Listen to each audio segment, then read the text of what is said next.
Apple promises to release a cheap iPhone SE2 in March 2020. Already in March 2020, Apple may introduce a budget smartphone with a 4.7-inch screen, outwardly resembling the iPhone 8 but with a modern hardware filling. The technology partners of the American corporation will be the Chinese manufacturers Foxconn, Wistron, and Pegatron, who will be engaged in the assembly of smartphones.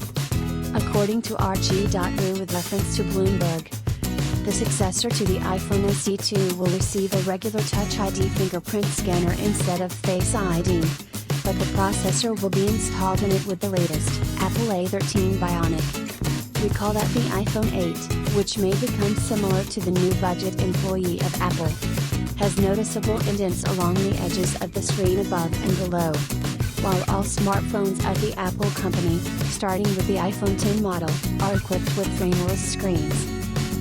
A cheaper iPhone, which, as previously reported, will cost about $400, will help the company compete in emerging markets such as India, experts say.